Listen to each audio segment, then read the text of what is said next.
Oke, kembali lagi bersama Dokter Otomotif.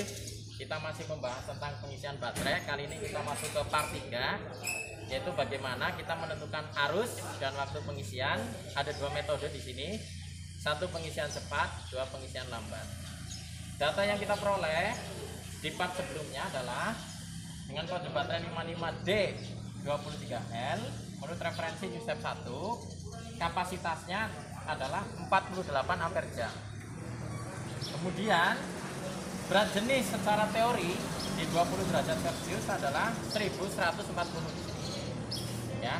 Sehingga berdasarkan grafik tersebut didapatkan discharge offset-nya, atau kemudian akan saya singkat di sini menjadi DOS. Discharge offset atau kondisi pengeluarannya adalah 60%. Artinya kita perlu mengisi baterai tersebut supaya kembali ke kondisi normal adalah sebesar 60% dari kapasitas. Nah, kemudian kita konversi dulu. Ya. Yang kita tanyakan adalah ini ditanyakan berapa sih satu dosnya. Kemudian kita akan cari. Yang kedua adalah untuk arus pengisian.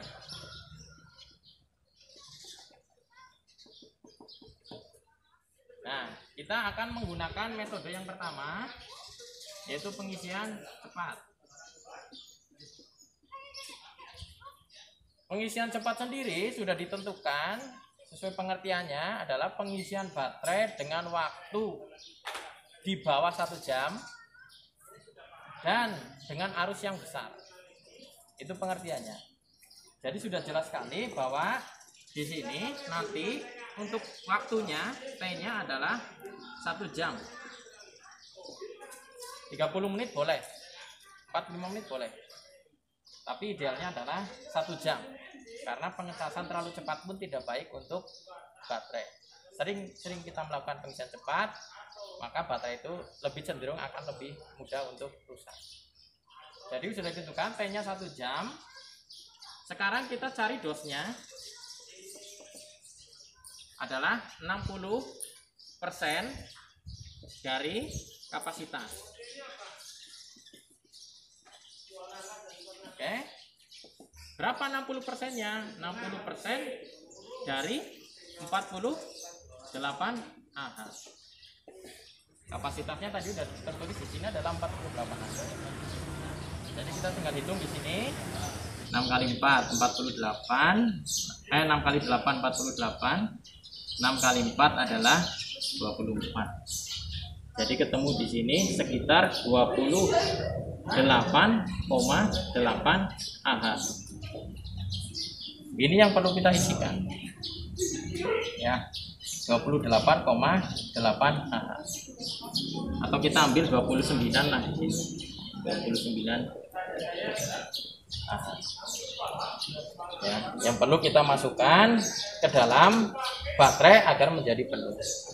Kita dapat waktu 1 jam, dosnya adalah 29 Ah. Kemudian yang perlu kita cari berapa sih arus pengisiannya. Nah, sekarang kita lihat di sini arus pengisian.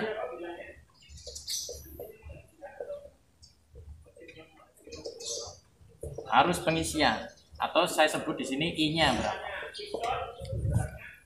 Rumusnya adalah dia dos dibagi 1 itu konstanta, ini angka 1, ditambahkan waktunya T. Dosnya adalah 29 Ah dibagi 1 itu konstanta plus T1. Jadi 1 ini udah variabel tetap ya, udah tetap, tidak berubah-ubah, ini udah konstanta. Kemudian T-nya itu adalah 1 jam. Sehingga didapat di sini adalah 29 Ah dibagi 1 ditambah 1 adalah 2. Di sini satuannya H. Kita coret hanya tinggal A. 29 dibagi 2. Ketemunya adalah 14,5 ampere. Nah, ini jika kita melakukan pengisian cepat. Ya. Jadi arusnya adalah 14,5 ampere. Waktunya adalah 1 jam. Ya. Jadi yang kita lakukan untuk baterai charger yang ada settingannya, kita putar T-nya ke 1 jam, ampernya ke 14,5. Secara teori, jika kita melakukan 14,5 ampere dalam waktu 1 jam, baterai tersebut sudah penuh lagi ketika kita melakukan pengisian dengan menggunakan baterai charger. Oke, ini untuk pengisian cepat. Ya, kemudian ada metode yang kedua, yaitu menggunakan pengisian lambat. Ya, kita coba tentukan di sini. Tadi udah kita dapatkan ya datanya. Kita tulis dulu data pengisian.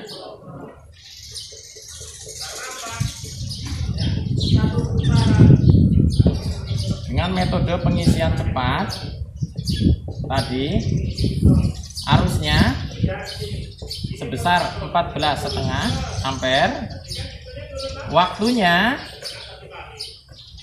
1 jam. Sekarang kita coba menggunakan pengisian lambat. Ya, jadi pengisian lambat ini adalah pengisian yang dilakukan dengan arus kecil, arusnya kecil, hampir sama dengan arus pengisian pada mobil, hampir sama ya, arusnya itu kecil, dengan waktu di atas 1 jam, waktunya pun lama. Ya, ini tidak bisa digunakan untuk buru-buru, artinya perlu waktu di atas 1 jam, bisa sampai 4-5 jam bahkan lebih. Tapi kelebihannya adalah pengisian lambat lebih memperpanjang umur baterai dibanding pengisian cepat. Pengisian cepat ini dapat memperpendek umur baterai. Ya, kita akan lihat berapa sih arus dan waktu ketika kita melakukan pengisian lambat. Ya, kita hitung di sini. Sekarang kita menggunakan pengisian lambat.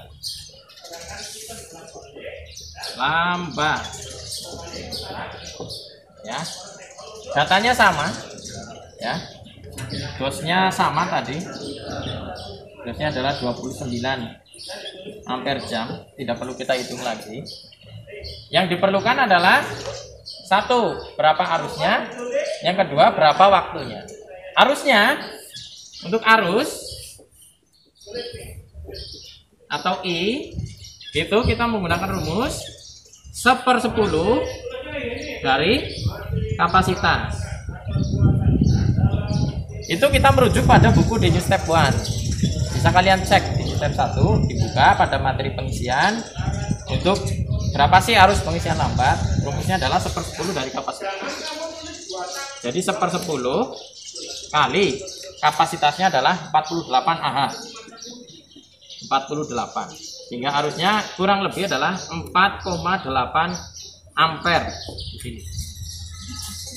Kecil sekali ya dibanding 14,5. Di sini kecil, 4,8 ampere.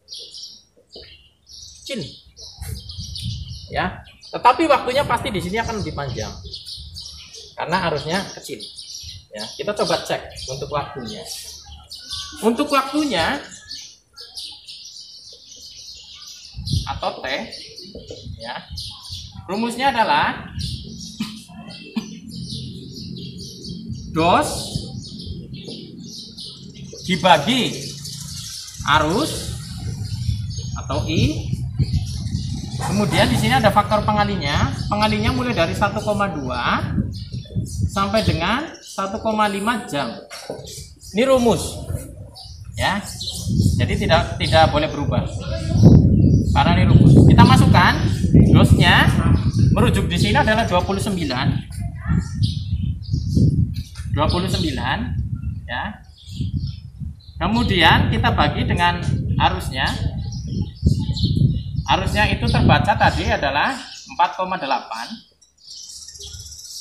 ampere kemudian kita kalikan dengan 1,2 sampai dengan 1,5 jam. Ya. Ini faktor pengalih, jadi tidak perlu dirubah. Maka di sini kita akan dapatkan 29 dibagi 4,8 itu sekitar 6 jam kali 1,2 sampai dengan 1,5. Maka akan ketemu di sini waktunya adalah 7,2 jam sampai dengan 9 jam. Lama sekali. Lama sekali. 7,2 sampai 9 jam. Dengan menggunakan pengisian lambat. Ya. Coba kita bandingkan di sini. 7,2 sampai dengan 9 jam. Lama sekali pengisian lambat itu. Jika dengan pengisian cepat arus besar 14,5 kita cukup waktu 1 jam. Dengan pengisian lambat kita memerlukan arus 4,8 jauh lebih kecil, tapi waktunya sangat lama di sini. Ya. Jadi itu cara kita menentukan besar arus dan waktu pengisian pada baterai charging. Secara teori, walaupun biasanya pada masyarakat pada umumnya mereka sudah bisa men-setting sendiri tanpa memperhitungkan ini, tetapi secara teorinya adalah seperti ini ketika kita melakukan pengisian cepat maupun pengisian lambat. Oke pemirsa, itu metode yang bisa kita gunakan ketika kita melakukan baterai charge. Kemudian nanti untuk proses pemasangan baterai charger dan berapa sih ampere yang ditunjukkan sesungguhnya pada baterai charger yang kita punya itu, yang sangat sederhana sekali, karena kita tidak ada selektor untuk arus dan tidak ada selektor untuk waktunya. Nanti akan dipraktekkan pada part selanjutnya. Oke, terima kasih.